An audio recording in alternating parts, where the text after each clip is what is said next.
Hello guys, അപ്പോൾ നമ്മുടെ മണ്ണും കുഴികൾ കാണിച്ചു തരാൻ വന്ന കേട്ടോ നമ്മുടെ പാടത്തേക്ക്. ഇപ്പോൾ പാടം മൊത്തം ഇങ്ങനത്തെ പുല്ലായിട്ടാ. നിങ്ങളുടെ എന്ത് ഈ പുല്ലിന് കമൻറ്റ് ചെയ്യുക. അപ്പോൾ ഗൈസ്, ഇങ്ങനെ പാടത്ത് മാത്രം ഈ പുല്ല ഉണ്ടാ. അപ്പം നമ്മൾ മണ്ണും കുഴി കാണുന്ന അച്ചതാട്ടാ. അപ്പോൾ ഇവിടെ നിറച്ച് പശുക്കളാണ്. ഇവിടെ നിറച്ച് പശുക്കൾ ഇങ്ങനെ പശുക്കൾ തീറ്റ് ഉണ്ടാ. ഇത് മൊത്തം ഇങ്ങനെ ഒരു ഗ്രൗണ്ടാട്ടാ. അവിടെ ഒരു ചേട്ടൻ വല വീശുന്നുണ്ട് കേട്ടാ. കണ്ട അവിടെ ചേട്ടൻ വല വീശുന്നുണ്ട്. കണ്ട അങ്ങനത്തെ പുല്ലുകളാ. ചവിട്ടിയ സൗണ്ട് വരും. അപ്പോൾ നല്ല സൗണ്ട്, കുറേ സൗണ്ട് ഉണ്ട്. കണ്ടോ അറ്റത്ത് കുറേ മണ്ണ് കുഴികളാ. അറ്റത്ത് കുറച്ച് മണ്ണ് കുഴിയാ.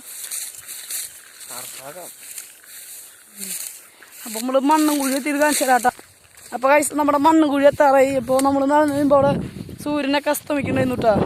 അപ്പോൾ അവിടെ നിറച്ച് പക്ഷികൾ പോകണണ്ട. കേട്ടോ ഇപ്പോൾ നമ്മുടെ മണ്ണ് കുഴി എത്താറായി. അവിടെ നിറച്ച് പശുക്കളാട്ടോ. മണ്ണ് കുഴിയൊക്കെ ചണ്ടി പിടിച്ച് നിറഞ്ഞേക്കുക. പാതിയും അവിടെ ചേട്ടായി അവിടെ വല വീശുന്നുണ്ട് കേട്ടോ. അങ്ങോട്ട് പോവാം. അതെന്താണ് പള്ളി, അറ്റത്ത് പള്ളി ഉണ്ട് കേട്ടോ. കണ്ടാ പള്ളി.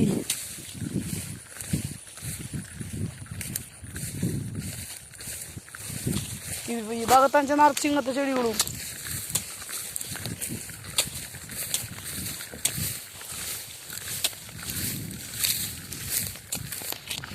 ഇതാണ് മണ്ണ് കുഴി എന്ന് പറയുന്നത്. ഉള്ള കുഴി ഇതൊക്കെ നടന്ന് അതിൻ്റെ അപ്പുറത്തേക്ക് പോകണം. മുന്നിങ്ങനെ എല്ലാവരും കേട്ടോ. വെള്ളം വരുമ്പോൾ ഈ കാണുന്ന പാടൊക്കെ നിറയും. കണ്ടാ മണ്ണ് കുഴികൾ അറ്റത്തിരിച്ചാട്ട വല വീശുന്നുണ്ട് കേട്ടോ. അതാണ് ഒന്നാമത്തെ മണ്ണ് കുഴി കേട്ടോ. രണ്ടാമത്തെ അവിടെയാണ്. കണ്ട അങ്ങോട്ട് പോയിട്ട് നമുക്ക് കാണാം. ഇവിടെ ചിങ്ങത്തെ നിറച്ച് പൂക്കളാട്ടോ. കണ്ടാ നിറച്ചിങ്ങനത്തെ പൂക്കളാ. അപ്പോൾ ഈ സീസൺ ആകുമ്പോൾ നിറച്ച് ഇങ്ങനെ വിരിയും. വെള്ളം വരുമ്പോൾ നിറച്ച് ഇതോട്ടോ. ഈ പൂക്കളുടെ പേര് അറിയില്ല, നിങ്ങൾ അറിഞ്ഞ് കമൻറ്റ് ചെയ്തോളൂട്ടോ. നമ്മുടെ മുന്നിൽ പശു ഉണ്ട്. കണ്ട പശുവിനെ പാവം പശുക ഒന്നും ചെയ്യില്ല.